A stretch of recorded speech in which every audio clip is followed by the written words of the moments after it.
Tension नहीं होती है। लूफी को पूरा भरोसा था कि इसके क्रूमेट्स नीचे मौजूद उन सभी लोगों को निपटा देंगे और लूफी का बस एक ही मिशन होता है, काइडो को हराना। लूफी दोबारा से हवा में उछल जाता है। ऐसा लग रहा था कि लूफी के दिमाग में कोई खुराफाती आइडिया आ चुका है और नीचे राइजो स्क्रॉल फ्रूट का यूज करता है। ढेर सारा पानी पहले से ही एक स्क्रॉल में इकट्ठा करके रखा हुआ था और उस पानी का यूज करने लगता है इस आग को बुझाने के लिए। और जिम्बे भी यहाँ पर मौजूद होता है और धीरे धीरे पानी का ये सैलाब पूरे कैसल में फैल जाता है और आग को बढ़ने से रोक लिया जाता है। रूफटॉप के ऊपर लूफी ने एक कड़कती हुई बिजली को ही अपने हाथ में पकड़ लिया था। भाई साहब पागल हो गया भाई, ये बंदे ने बिजली को हाथ में पकड़ लिया और सीधा इस बिजली को काइडो पर फेंक देता है। ये देखकर काइडो की बोलती ही बंद हो जाती है। हालांकि काइडो ने इस हमले से खुद को बचा लिया था, पर किसी ने भी नहीं सोचा था कि एक और हमला इस पर हो जाएगा। पर इस बार इस बिजली का टारगेट काइडो नहीं होता है। लूफी ने यहाँ तक कि बिजली को भी रबड़ में बदल दिया था और बिजली के बाउंस का यूज करके हवा में ही काइडो को दिखा देता है कि असली ताकत क्या होती है। दोनों के बीच में एक खूंखार और तेज कॉम्बैट शुरू हो जाता है। दोनों एक दूसरे को बराबर की टक्कर दे रहे थे और लूफी की ताकत सच में बहुत ही ज्यादा खतरनाक बन जाती है। काइडो मार खाकर आसमान में उड़ जाता है, पर लूफी बादलों को भी रबड़ में बदल देता है और उन बादलों को पकड़कर एक स्लिंग शॉट की तरह खींचता है और बादलों के अंदर से एक कड़कती हुई बिजली को पकड़ लेता है और काइडो पर अपने हमले को कंटिन्यू करता है। अब काइडो फ्रस्ट्रेटेड हो जाता है। जितना तमाशा कर रहा है करो,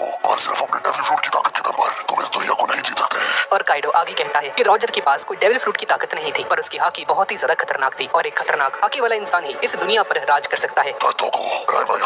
और काइडो लूफी पर एक खतरनाक हमला कर देता है। काइडो हांफने लग जाता है, पर इसे क्या पता था कि लूफी ने इसे न जाने कब कस के पकड़ लिया था। काइडो जल्दी से अपनी ड्रैगन फॉर्म में आ जाता है और आसमान में ताबड़तोड़ ड्रैगन ब्लेड्स फेंकने लगता है, जिसकी वजह से लूफी को काफी ज्यादा डैमेज पहुंच जाता है। इसके बाद हम फ्लावर कैपिटल को देखते हैं। सभी लोग अपनी अपनी विशेष को लेकर स्काई लैंटर्न्स हवा में उड़ा रहे थे। किसी की इच्छा थी कि इन्हें पीने के लिए साफ पानी मिल जाए, कोई अपने बच्चों की अच्छी हेल्थ मांग रहा था, कोई अपनी मदर से मिलना चाहता था और कोई अपने दादाजी के ठीक होने की दुआ कर रहा होता है। ये इन्फिनाइट विशेष ऐसी लग रही थी कि जैसे कि सभी लोग भगवान से प्रार्थना कर रहे हों और लूफी इन सभी की आवाजें सुन और देख पा रहा था। और ये फाइट सिर्फ काइडो को हराने की ही नहीं थी, ये फाइट